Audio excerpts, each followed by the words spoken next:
The state of the video game industry today is such that games are more often bought based upon their underlying concept than their actual execution of said concept.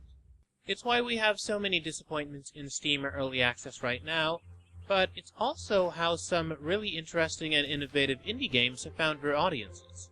If you have a cool idea for a game and the talent to show it off, perhaps through a flashy trailer, one that adequately demonstrates your concept, you're halfway to selling the game. I feel that this must be said outright. Community Inc. is not finished. Right now on Steam, the game lacks the Early Access banner, and this is coverage of the game's version 1.0.12. I honestly think that the developers have made huge mistakes in labeling this game as ready for sale. The premise of Community Inc. isn't too complicated. Set in a fantasy world, it's a real-time strategy game in which you're put in charge of a village, and you need to make said village profitable. To do this, you can hire villagers, lings.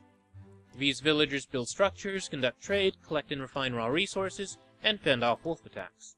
At the start of the game, you're granted a bit of principle which you can use to hire newlings, and perhaps curry favor with your neighbors. Perhaps the mushroom men are in need of some money, which you can supply. As your lings go about their day-to-day activities, they level up, albeit a little bit dubiously. More on that later. When they reach certain levels, they can take on new jobs.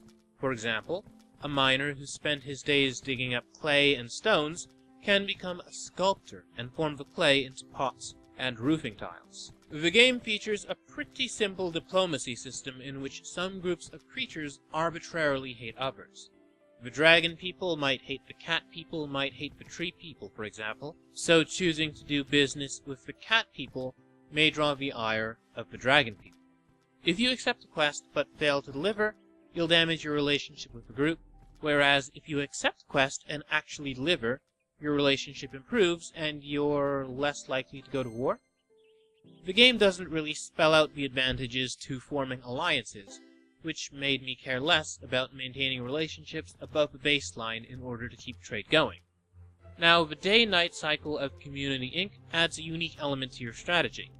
As you're playing the game, the clock is ticking. Days don't pass particularly quickly, they feel much longer than the days in Pikmin, and they're always busy, assuming you're playing the game correctly. Now, when the night actually comes, activity doesn't stop right away. Your lings will continue to work for a while before going to bed, assuming that there are beds, or at the very least, tents. If they have to sleep on the cold hard ground, they'll lose some morale, which makes them less efficient workers. In all, the gameplay is pretty interesting. I don't think it's fully fleshed out quite yet, but it shows a lot of potential. Is it worth buying Community Inc. based solely on its potential? Right now, I don't think that's the case. For starters, the game has more bugs than the underside of a powdered wig. One of the issues that I encountered was that I could order the crafting of several units of a very specific item, and the lings would get to work. Then, when I went to access the items, they just didn't exist. The resources were spent, but the items? Gone. This is a worrisome wrinkle when you're trying to accomplish one of the game's quests. Diplomacy is on the line, and suddenly, you don't have those 20 pieces of fencing that you went through the trouble of producing for the well-paying tree people. Remember, kids, the clock on those quests is ticking. Something particularly annoying is that early in the game, your item storage is pretty limited. Because you don't really have direct control over your lings, you just decide where they're allowed to forage, as well as what jobs they'll have. It's all too easy to allow them to forage out of control, picking up items until your inventory's full of rocks you have no immediate use for. You can't build a storage warehouse without certain materials, such as clay roofing shingles, and you can't produce bows without a couple pieces of specialized equipment and a specific unit. And you can't have that unit unless your miner is experienced. Perhaps experienced enough to have an inventory filled with rocks. You can't produce anything until your inventory has space. Inventory management can be a game to itself, but Community Inc. doesn't handle it in an engaging or thought-provoking way. I just found myself sighing when it came time to throw away the rocks and logs that my workers had gone through the trouble of collecting.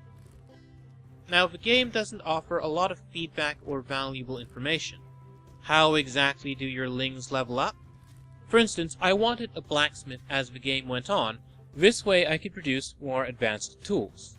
The trouble is, for a ling to become a blacksmith, it must first be a level 5 builder.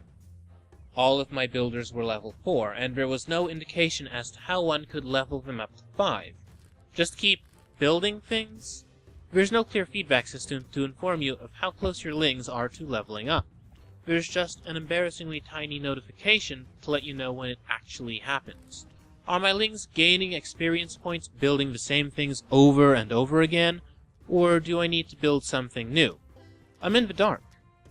Personally, I intend to keep an eye on Community Inc., as it shows a lot of potential. It's incredibly ambitious, and at times feels like a fantasy version of The Sims mixed with Castaway, along with its own city building and real-time strategy thing. Have you been playing Community Inc.? If so, what do you think? Hit us up on Twitter at OneRuleBeCool and share your thoughts.